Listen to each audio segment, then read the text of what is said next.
मैं संजीव मुदगल आप सभी का स्वागत करता हूं आपके अपने YouTube चैनल इंग्लिश पॉइंट।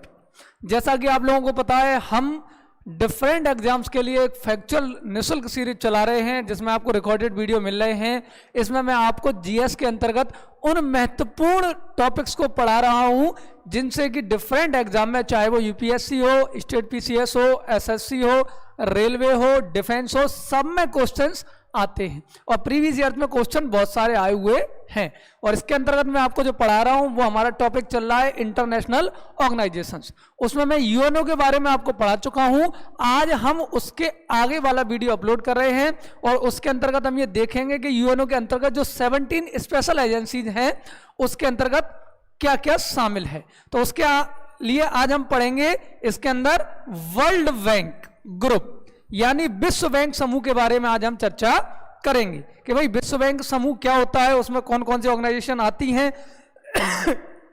चलिए तो आज शुरू करते हैं। ये वीडियो हिंदी और इंग्लिश मीडियम दोनों माध्यमों के छात्रों के लिए बहुत ही उपयोगी है। बहुत महत्वपूर्ण टॉपिक आपका पढ़ाया जा रहा है, तो वीडियो के साथ जुड़े रहिए आखिरी तक। वीडियो को अगर अच्छा लग रहा है आपको तो शेयर करिए, लाइक कीजिए, चैनल को सब्सक्राइब करिए। चलिए आज शुरू करते हैं वर्ल्ड बैंक ग्रुप। चलिए, तो मैंने आपको बताया था लास्ट वीडियोज में कि यूएन की बहुत सारी क्या हैं, सहायक एजेंसियां हैं, सपोर्टिंग एजेंसी हैं, सिस्टम एजेंसी हैं। उनमें से हमारे पास जो आज है उसमें हम बात कर रहे हैं कितनी हैं। देखिए, मैंने आपको बताया उस दिन लास्ट की 17 विशिष्ट अभिकरण या एजेंसीज हैं। इनमें से 14 मुख्य संयुक्त राष्ट्र कार्यक्रम हैं और बाकी क्या है, निधियां यानी कि फंड्स हैं। यानी कि 17 स्पेशलाइज्ड एजेंसीज हैं और 14 क्या है, chief UN programmes and funds. इनमें से आपने बहुत सारे के नाम सुने होंगे, जैसे यूनेस्को है, यूनिसेफ है, वर्ल्ड बैंक है, आईएमएफ है। ये सारी क्या है, स्पेशल एजेंसीज हैं जिनको हम पढ़ते हैं और इन पर क्वेश्चन लगातार आपके एग्जाम्स में आते रहते हैं। तो इन्हीं के अंतर्गत आज हम जो पढ़ने वाले हैं वो हम पढ़ने वाले हैं वर्ल्ड बैंक ग्रुप, विश्व बैंक समूह के बारे में आज हम पढ़ने वाले। इससे बहुत फैक्चुअल क्वेश्चन आपके एग्जाम्स में आते हैं। तो चलिए देखते हैं। अब बात करें इसकी स्थापना की, तो इसका इस्टेब्लिशमेंट हुआ था 1944 में और एक समझौता हुआ था, इसका नाम था ब्रिटेन वुड्स, याद रखना, on 27 December 1945 under the Bretton Woods agreement 1944। तो 1944 में जो समझौता हुआ ब्रिटेन वुड्स, उसके द्वारा 27 दिसंबर 1945 को आपके विश्व बैंक समूह की स्थापना की गई। याद रखिएगा, ये क्वेश्चन डिफरेंट एग्जाम्स में आ चुका है कि किस समझौते के द्वारा वर्ल्ड बैंक ग्रुप या विश्व बैंक या आईएमएफ आगे मिलेगा आपको, उसकी स्थापना हुई। इसकी डेट तो वो पूछेगा ही, डेट पूछने के साथ साथ वो ये एग्रीमेंट को भी जरूर पूछता है कि भाई किस एग्रीमेंट के द्वारा इसका स्टैब्लिशमेंट हो रहा है, by which agreement World bank group established. तो आंसर क्या है हमारे पास, आंसर है Bretton Woods agreement, Bretton Woods समझौता। तो ये एक इंपॉर्टेंट क्वेश्चन हुआ आपका। नेक्स्ट बात करें, देखिए विश्व बैंक कोई एक संस्था नहीं है, there is no one organisation. ये ग्रुप्स है, ये 5 संस्थाओं का, 5 ऑर्गेनाइजेशन का ग्रुप्स है जिसमें अलग अलग संस्थाएं शामिल हैं, उनके बारे में भी हम डिस्कस करेंगे। तो विश्व बैंक समूह विकासशील एवं संक्रमणकारी देशों को क्या देता है, लीवरेज्ड लोन यानी कि लाभकारी ऋण प्रदान करता है। The world bank group provides leveraged loan to developing and transitional countries. ऐसे देश जो विकासात्मक हैं, विकासशील हैं, जो संक्रमण की ट्रांजिशन के फेज से गुजर रहे हैं, उनको ये क्या करता है, ये डेवलपमेंट के लिए लोन देता है। ठीक है ना, तो ये इसका मुख्य फंक्शन है, याद रखिएगा। आगे बात करते हैं इसके बारे में। अब इसके 2 पर्पज या एम है, वेरी इंपॉर्टेंट, याद रखिएगा। पर्पज या पूछे जाते हैं तो 2 प्रमुख लक्ष्य हैं या 2 गोल्स हैं इसके। कौन कौन से हैं, अत्यधिक गरीबी को हटाना, रिमूवल ऑफ एक्सट्रीम पॉवर्टी। जैसे हम देखें अफ्रीकन कंट्री में बहुत ज्यादा गरीबी है, लोगों के पास जीवन जीने के लिए जो जरूरी चीजें होती है, रोटी कपड़ा मकान, वो भी उपलब्ध नहीं है। तो उसको दूर करने के लिए कार्य करता है, ये ऋण देता है, लोन प्रोवाइड कराता है। साथ ही साथ भागीदारी मुक्त समृद्धि का निर्माण करना, क्रिएटिंग पार्टिसिपेटरी प्रॉस्पेरिटी, यानी कि लोग खुद को अपना स्टैंडर्ड बढ़ा सकें, उसके लिए अपना पार्टिसिपेशन करें, आपस में मिलजुल के कार्य करें। यह भी इसका एक अन्य उद्देश्य है, एक अदर गोल है। तो ये 2 इंपॉर्टेंट गोल हैं जिनके लिए वर्ल्ड बैंक ग्रुप वर्क करता है। आगे बढ़ते हैं। वास्तव में है क्या? देखिए आपको बता दूं, वर्ल्ड बैंक के अंतर्गत मुख्यतः दो आएंगे, एक आएगा आईवीआरडी और दूसरा आएगा आईडीए। इनके बारे में भी हम डिस्कस करेंगे। आईवीआरडी एंड आईडीए, इनको सम्मिलित रूप से क्या माना जाता है? विश्व बैंक। जबकि विश्व बैंक समूह, वर्ल्ड बैंक ग्रुप में बात करें तो यहां पर 5 ऑर्गेनाइजेशन है, आईवीआरडी, आईडीए, मीगा, आईएफसी और आईसीएसआईडी। ये 5 संस्थाओं ने मिलकर पूरे वर्ल्ड बैंक ग्रुप को बनाया हुआ है।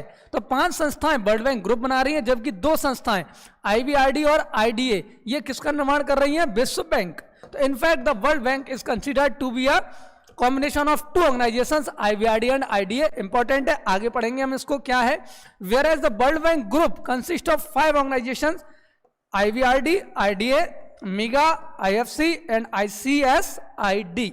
अब इन 5 के बारे में हम जानते हैं, तो याद रखिएगा world bank means 2 organisations, group of 2 organisation, जबकि world bank group means group of 5 organisations. कौन कौन सी सामने आपके हैं, इनके बारे में थोड़ा सा डिस्कस कर लेते हैं।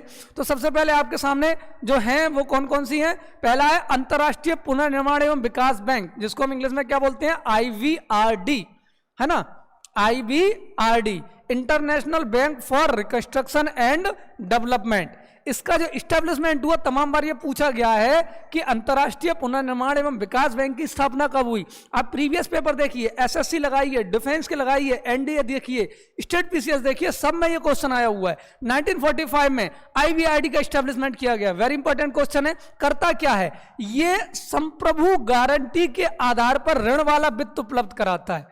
It means provide loan based finance on sovereign guarantee, यानी ये ऐसे देशों को जो किसी के गुलाम नहीं हैं, जो अपना स्वयं निर्णय लेने के लिए सक्षम है। सॉवरेंटी या सॉवरन का मतलब क्या होता है?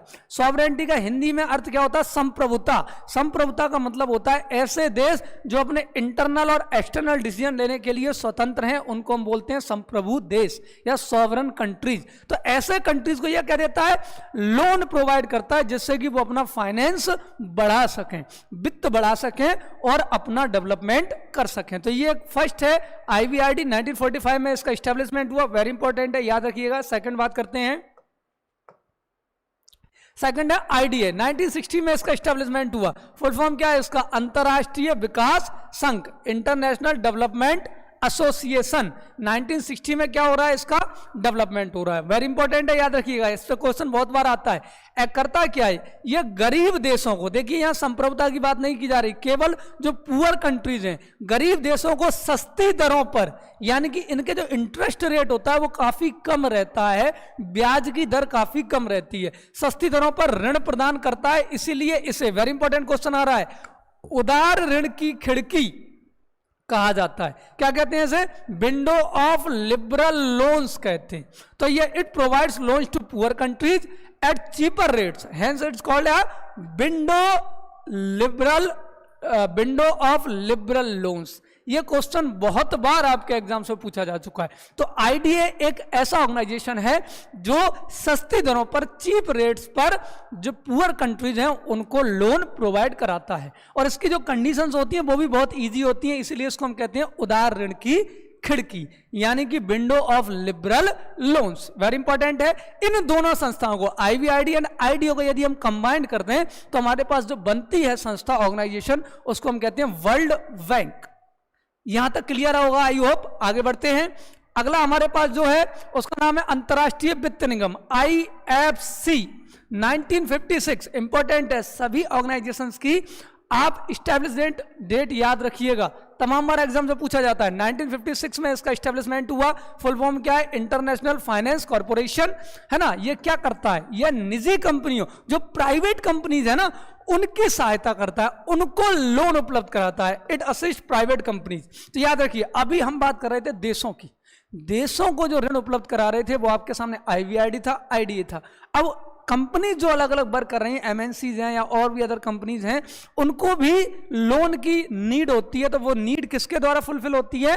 ये कौन कराता है इंटरनेशनल लेवल पर? IFC, international finance corporation. 1956 में इसका एस्टेब्लिशमेंट हुआ। वेरी इंपॉर्टेंट है, याद रखिएगा। नेक्स्ट बात करते हैं, अगला है बहुपक्षीय निवेश गारंटी संस्था, इंग्लिश में इसको क्या बोलते हैं? शॉर्ट में मीगा। इंपॉर्टेंट है, याद रखिए। Multi investment guarantee agency 1988, multilateral investment guarantee society 1988, मीगा, इसका 1988 में क्या हुआ, इस्टेब्लिशमेंट हुआ। ये करती क्या है, याद रखिएगा। मैंने आपको बताया था जब हम बात करेंगे विश्व बैंक ग्रुप की तो ये 5 संस्थाएं होंगी, 2 हम पढ़ चुके हैं, 3 उसके बाद ये बात कर रहे हैं। ये क्या करती है, प्राथमिक तौर पर निजी क्षेत्र को कुछ निश्चित जोखिमों पर बीमा उपलब्ध कराती है ना। Primarily provides insurance to the private sector at certain risk. अभी हम लोन की बात कर रहे थे, अब हम बात कर रहे हैं इंश्योरेंस की। तो ये जो आपके सामने है मीगा, मीगा क्या करती है, मीगा इंश्योरेंस प्रोवाइड कराती है for private institutions, private organisations, private संस्थाओं को ये क्या करती है, इंश्योरेंस उपलब्ध कराती है। इंपॉर्टेंट है, याद रखिएगा। अगला बात करते हैं हम नेक्स्ट है निवेश विवादों को सुलझाने के लिए अंतर्राष्ट्रीय केंद्र ICSID 1965, international centre for setting investment disputes 1965। जैसा कि नाम से पता ही चल रहा है कि ये क्या करता होगा, प्रॉब्लम को सॉर्ट आउट करता होगा। तो यह सरकारों के साथ मिलकर निवेश से जुड़े जोखिमों पर काम करता है। It works with governments on risk related to investment, कि भाई इन्वेस्टमेंट कर रहे हैं कहीं वो डूब ना जाए, तो गवर्नमेंट के साथ इस प्रकार के ये पॉलिसीज मेकिंग में हेल्प करता है जिससे कि इन्वेस्टमेंट डूब ना जाए। तो ये टोटल आपके सामने 5 ऐसी संस्थाएं जिनको मिलाकर हम कहते हैं वर्ल्ड बैंक ग्रुप। जबकि 2 संस्थाएं, 2 ऑर्गेनाइजेशंस को यदि हम कंपाइल कर लें तो आपके पास बनता है वर्ल्ड बैंक। 2 संस्थाएं कौन कौन सी थी, पहली संस्था है, पहली ऑर्गेनाइजेशन का नाम है IVRD, international bank for reconstruction and development, जबकि सेकंड जो है उसका नाम है IDA, इंटरनेशनल व्हाट, ये आप बताएंगे। तो आगे बात करते हैं, यहां तक क्लियर हुआ आपका, 5 संस्थाओं के बारे में हमने बात की। नेक्स्ट अब बात कर रहे हैं हम IVRD के बारे में। के लिए नाम हमने पढ़ा, वो हमने जान लिया, चूंकि उसके ग्रुप में हम पढ़ रहे थे तो उसको हमने ज्यादा नहीं पढ़ा। आज हम IVRD को पढ़ के समझेंगे कि भाई वास्तव में IVRD क्या है। देखिए यही वो संस्था है जिसको मेनली वर्ल्ड बैंक के नाम से जाना जाता है। इसी को हम कहते हैं विश्व बैंक। क्या कहते हैं इसको, विश्व बैंक। मेनली हम जिस संस्था को जानते हैं विश्व बैंक के रूप में वो IVRD ही है। 1945 में, 1945 में क्या हुआ, इसका एस्टेब्लिशमेंट हुआ। इसके बारे में और जानने का प्रयास करते हैं। इसका हेडक्वार्टर कहाँ है भाई, मुख्यालय कहाँ है, वेरी इंपॉर्टेंट, याद रखिए Washington DC, Washington DC US में इसका हेडक्वार्टर है। देखिए DC, ये DC जो वर्ड है इसका मतलब क्या है, DC का मतलब होता है डिस्ट्रिक्ट ऑफ कोलंबिया, याद रखिएगा। तमाम बार ये पूछा गया है वर्ल्ड बैंक का मुख्यालय कहाँ है, IVRD का मुख्यालय कहाँ है, तो आपके पास आंसर होना चाहिए कि IVRD का मुख्यालय कहाँ है, वॉशिंगटन DC में है। आगे विश्व बैंक ने कब 25 जून 1946 से अपना कार्य विधिवत प्रारंभ किया। The world bank duly started it works from 25 जून 1946, यानी इसका कार्य यानी इसके फंक्शंस कब से शुरू हुए, 1946 से। इस्टेब्लिशमेंट कब है, 1945। और इसने अपना पहला लोन किसको दिया, 47 में दिया, फ्रांस को, वेरी इंपॉर्टेंट, फर्स्ट लोन है ना, किसको दिया, फ्रांस को, कब, 1947। वेरी इंपॉर्टेंट क्वेश्चन है, याद रखिएगा। वर्ल्ड बैंक ने अपना पहला लोन किसे दिया, फ्रांस को, कब दिया, 47 में। का कार्य वर्क फंक्शन कब से शुरू किया, 46 से, इस्टेब्लिशमेंट 45। वेरी इंपॉर्टेंट, आगे बढ़ते। नेक्स्ट अब इसका जो फाइनेंशियल ईयर है, वित्तीय वर्ष कब से शुरू होता है, याद रखिएगा। प्रत्येक संस्था या प्रत्येक देश का अपना एक फाइनेंशियल ईयर होता है। इंडिया का RBI का अपना एक फाइनेंशियल ईयर है, SBI का एक अपना फाइनेंशियल ईयर है। उसी प्रकार से हर एक ऑर्गेनाइजेशन वर्ल्ड के अंदर अपना एक फाइनेंशियल ईयर चुनती है। तो इसका फाइनेंशियल ईयर शुरू होता है 1 जुलाई से 30 जून तक, 1 जुलाई टू 30 जून, ये इसका फाइनेंशियल ईयर है, पूछा जा चुका है तमाम एग्जाम्स में। अब बात करें इसमें मेंबर्स कितने एट प्रेजेंट, वेरी इंपॉर्टेंट, तमाम बार आ चुका है। आप डिफरेंट प्रीवियस पेपर्स देखिए, आपको ये क्वेश्चन मिलेगा। तो वर्तमान में 189 कंट्रीज, सॉरी 189 कंट्रीज क्या है, इसके मेंबर हैं। यही पूछा जाता है IVRD में कितने देश सदस्य हैं, आंसर अपने पास 189 कंट्रीज क्या है, इसके मेंबर हैं। अब आते हैं इसके अध्यक्ष, चेयरमैन कौन है करंट में, करंट चेयरमैन है David Malpass. Very important question. देखिए हो सकता है आगे आप जब एग्जाम दें ये चेंज हो जाए, लेकिन अभी अगर हम बात करेंगे तो डेविड माल्पस इसके चेयरमैन हैं। करेंटली यदि आपका एग्जाम होता है तो आपके पास यही आंसर जाएगा। बट यदि आप आफ्टर 6 to 8 मंथ अगर आपको एग्जाम दे रहे हैं तो एक बार इसको चेक कर लीजिएगा, हो सकता है तब तक चेयरमैन चेंज हो जाए। तो इसके चेयरमैन कौन है अभी? डेविड मालपस। नेक्स्ट, अब करता क्या है, देखिए किसको बनाया जाता है चेयरमैन। जब चेयरमैन की बात आ रही है तो चेयरमैन किसे बनाया जाएगा, तो याद रखिएगा ये परंपरा है, ट्रेडिशनल है। अकॉर्डिंग टू ट्रेडिशन बैंक, विश्व बैंक का सबसे बड़ा शेयर होल्डर कौन है हमारे पास, अगर हम बात करें तो वो है अमेरिका। यानी सबसे ज्यादा पैसा किसका लगा हुआ है, तो आंसर है हमारे पास अमेरिका। इसीलिए अमेरिकी सिटीजन को ही 5 साल के लिए, कितने टाइम पीरियड के लिए इसका कार्यकाल है, क्या है ये कार्यकाल, टर्म है, 5 साल के लिए ही क्या बनाया जाता है, चेयरमैन बनाया जाता है। तो याद रखिएगा कोई अमेरिकी सिटीजन है ना, the largest share holder of the world bank America, an American citizen is elected president of the world bank for 5 years. तो अमेरिकन सिटीजन ही वर्ल्ड बैंक का चेयरमैन बन सकता है, अदर किसी कंट्री का सिटीजन यहां पर चेयरमैनशिप के लिए इलेक्ट नहीं हो सकता। वेरी इंपॉर्टेंट क्वेश्चन है, याद रखिएगा, टर्म इसका 5 ईयर्स है। आगे बात करते हैं हम, विश्व बैंक द्वारा जारी की गई ये रिपोर्ट जारी करता है, इसमें हम बात कर रहे हैं गरीबी पर। याद रखिएगा वर्ल्ड बैंक ने किस पर जारी की रिपोर्ट, पॉवर्टी पर, की रिपोर्ट के अनुसार विश्व में 1/3, 1/3 गरीब आबादी कहां रहती है भाई, भारत में रहती है। वेरी इंपॉर्टेंट है, याद रखिएगा, यानी हम गरीबों के देश में रहते हैं। इंडिया कैसा है, गरीबों का देश है। यह वर्ल्ड बैंक की एक रिपोर्ट बताती है कि 1/3, 1/3, 33% पुअर लोग जो रहते हैं वो कहाँ रहते हैं, इंडिया के अंदर रहते हैं। ये उसने पूरा रिपोर्ट जारी किया है, इसमें इंडिया 33% के साथ फर्स्ट पे, according to the property list by World Bank, 1/3 of the world's poor population lives in India. तो इंडिया 33% के साथ फर्स्ट पे है, चाइना में 13% है, यानी सेकंड नंबर पर चाइना का नंबर आता है। थर्ड नंबर पे कौन है भाई, नाइजीरिया 7% गरीब लोगों के साथ नाइजीरिया थर्ड नंबर पे है। फोर्थ नंबर पे है बांग्लादेश 6% के साथ, जबकि फिफ्थ नंबर पे आपके पास है Dominic Republic Congo, DR Congo 5% के साथ फिफ्थ नंबर पे। तो ये आपके पास एक रिपोर्ट है जो वर्ल्ड बैंक जारी करता है पॉवर्टी से रिलेटेड, और उसमें वो बताता है कि भाई कौन सा देश सबसे ज्यादा गरीब है। अगर इसके अकॉर्डिंग हम देखें तो इंडिया क्या है, सबसे गरीब देशों में शामिल है। तो ये अपना वर्ल्ड बैंक की बात हुई। वर्ल्ड बैंक आपको समझ में आएगा, आई होप, बहुत इंपॉर्टेंट था, याद रखिएगा। तो ये हमारे पास एक छोटा सा एक लेक्चर था, एक वीडियो हम बना रहे हैं जिसमें मैंने आपको यूएन की जो सहायक या सपोर्टेड एजेंसी थी उनके बारे में डिस्कस किया। आज मैंने आपको वर्ल्ड बैंक के बारे में पढ़ाया, वर्ल्ड बैंक समूह क्या है, ग्रुप क्या है, इसके अलावा IBRD क्या है।